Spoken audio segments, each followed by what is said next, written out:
One of the most remote nations on Earth, threatened by rising water levels, has today experienced the damaging impact of what's known as a king tide. Tuvalu is a small group of islands 10,000 miles and 11 time zones away in the South Pacific. Islanders fear that the area could disappear within 50 years if action isn't taken over climate change. Well, our environment correspondent, David Shookman, has travelled to the islands, and we can join David there now. Hugh, thank you. It's a stormy time here in the heat of the South Pacific, just the combination of high tides and strong winds that people dread. Because Tuvalu is so low in the water, it really does run the risk of becoming the first country to fall victim to the way our climate is now changing. Incredibly beautiful, but incredibly vulnerable. The fragile strips of green that make up this country only just break the surface of the ocean. But for how much longer? The mighty waves of the Pacific pound the shoreline during what's called a king tide, the highest tides of the year, and the effects can be devastating. This is the island's main road. I mean, we've never seen this in the past, water coming all the way up to this far. And our house is just up behind us. But the water also surges up from underground, through the coral the islands are built on. In the space of an hour, the lowest areas are all flooded.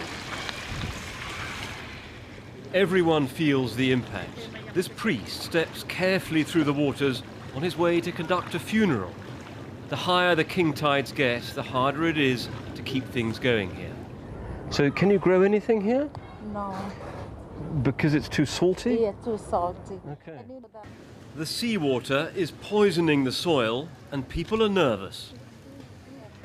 It makes me feel scary. So what will happen to us in 10 years' time?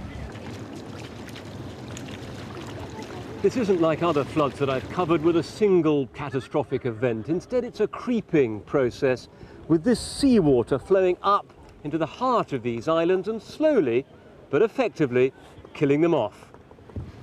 The water bubbles up in tiny streams, and everywhere you look, it just lies on the surface.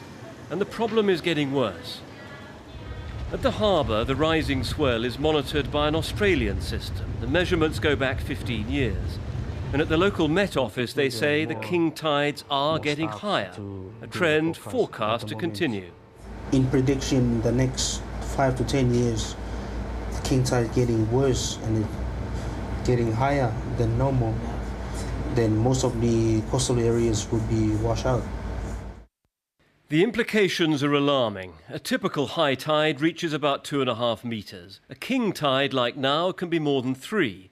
The UN Climate Panel forecasts a rise of another ½ metre, when the highest point is only about 4.5 metres. Now for Tuvalu, each scenario would cost precious land. Only a small rise would see parts of the island go under, perhaps even the runway, a lifeline to the outside world.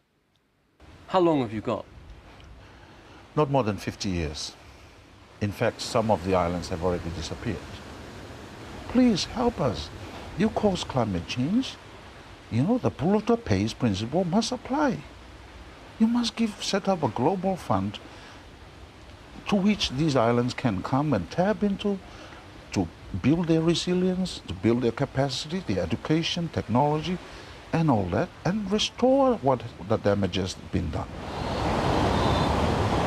People here say there must be a technological fix if a rich country like Dubai can build entirely new islands, especially since these are so narrow you can cross from one side to the other in a few short paces. The problem?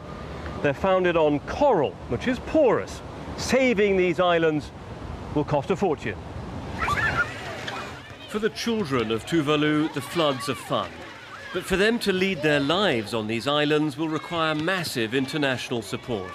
And with just 11,000 people here, will the outside world think it's worth it? Now, of course, Tuvalu does get some aid, but not nearly enough to keep the rising sea at bay. So the international community faces very soon a difficult choice of whether to draw a line between those who get saved and those who don't. And in the meantime, people here are getting ready for another king tide. Right now it's low. It's due to get very high in about 8 hours' time. Back to you in the studio. David, thank you very much. David Shukman there, our environment correspondent in Tuvalu.